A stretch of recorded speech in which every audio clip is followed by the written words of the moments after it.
Oke, melanjutkan video yang balok. Sekarang kita akan perhitungan kolom. Seperti tadi ya, kita masuk ke pembahasan dasar dulu. Ini tentang kolom. Jadi, pengertian kolom adalah komponen struktur vertikal yang berfungsi sebagai kaki penyangga utama bangunan. Kolom tuh yang gimana? Masa kalian nggak tahu kan gimana cara membandingkan kolom dan balok itu beda ya? Tugas utamanya adalah menerima beban tekan dari plat lantai dan balok di atasnya, lalu menyalurkan ke bawah sampai ke pondasi dan tanah. Karena posisinya yang vertikal, kolom menjadi komponen paling kritis. Jika balok rusak, mungkin hanya satu lantai yang terganggu, tapi jika kolom utama runtuh, seluruh bangunannya adalah hangus. Tulangan utama. Nah, langsung masuk ya ke tulangan utama.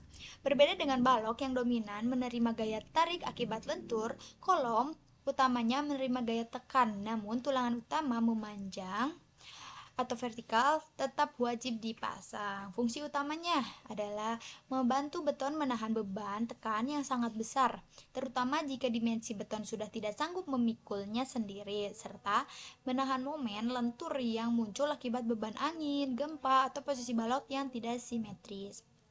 Ketentuannya, jumlah tulangan utama pada kolom persegi minimal adalah 4 besi di setiap sudut berdasarkan standar SNI.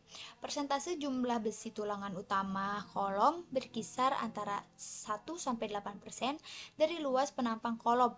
Meski di lapangan jarak yang dipakai itu bisa sampai memakan 8% karena akan terlalu padat gitu.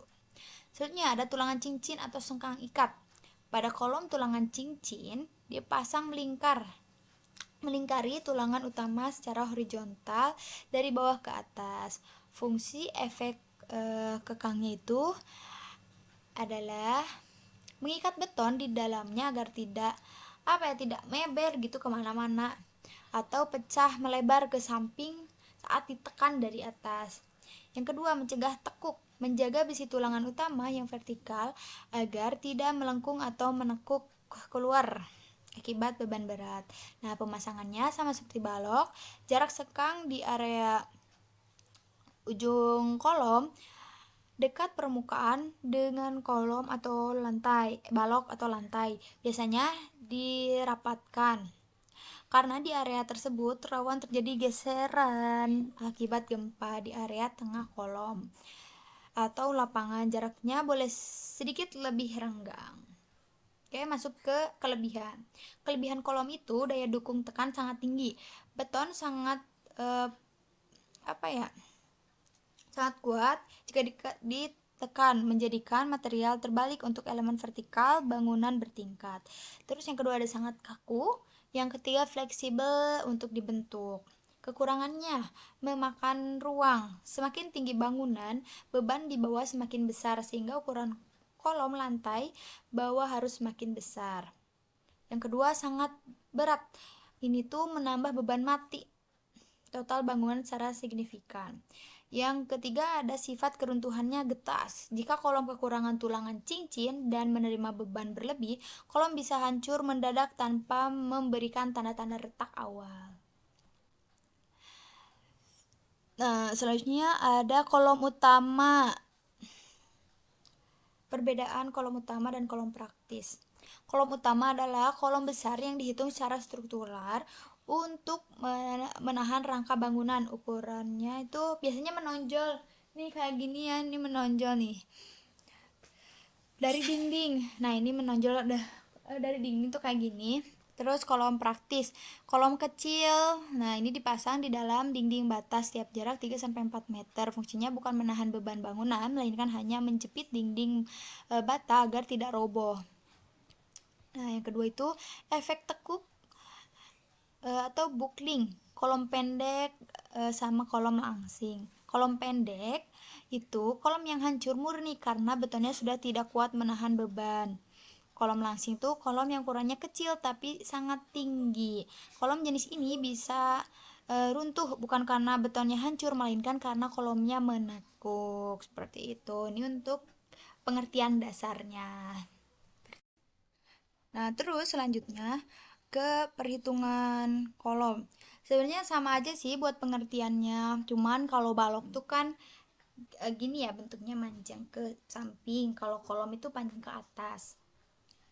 Nah, sebenarnya pengertiannya sama ya. Ini tuh ada titik awal, ada eh, MFC yang kayak awal tadi pengertian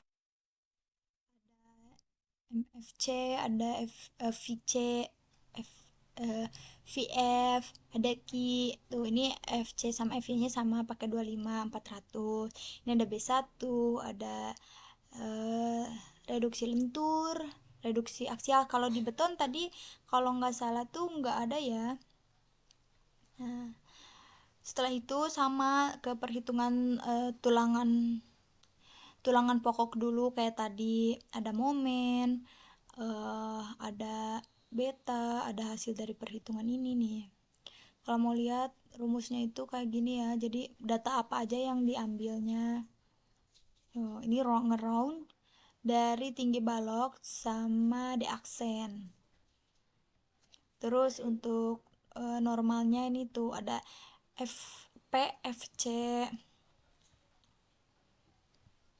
terus E-nya ini tuh ada momen sama normal dimasukin. Terus sama ya ada roperlu, ada as tadi apa, tulangan ada apa. Terus tulangan sengkang juga sama ya, tadi ada segmennya dari 0 tuh, dari mulai 0 sampai ke 3000.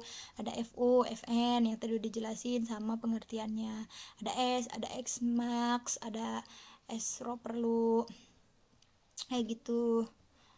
Ada ini lagi, ada analisis tulangan sengkang. Ini per segmennya 300 kayak gitu. Sebenarnya sama sih, datanya juga didapetinnya dari etabs. Nih ini sama, kalau tadi kan balok mah emang ke pinggir ya, kalau ini mah panjang ke atas. Nih ini per segmen juga sama. Nah ini ada data nih, data dari etabs. Nah nanti tuh kalau udah diekspor ke apa namanya, ke Excel itu kayak gini. Nah, ada B1, B2. Tuh. Ada P nih, tadi F2, F3. Nih, ada elemen. Nah, ini tuh data-datanya nih, ada elemen purchase nih, elemen purchase ya, ini program kontrol. Ini program kontrolnya. Seperti itu, mungkin kalau yang kolom penjelasannya itu udah sama sebenarnya, cuman dari datanya aja untuk perhitungannya tuh yang beda. Nih datanya kayak MEC yang gitu-gitunya. Nih yang ini. Mungkin sekian untuk kolom. Mohon maaf bila banyak salah-salah kata. Selebihnya kalian bisa baca-baca lagi di buku Geodion ya, atau di buku 94 gitu atau 92. Bisa baca-baca lagi di internet banyak. Mungkin sekian yang bisa saya sampaikan. Sebelumnya mohon maaf. Wabillahi taufiq hidayah. Wassalamualaikum warahmatullahi wabarakatuh.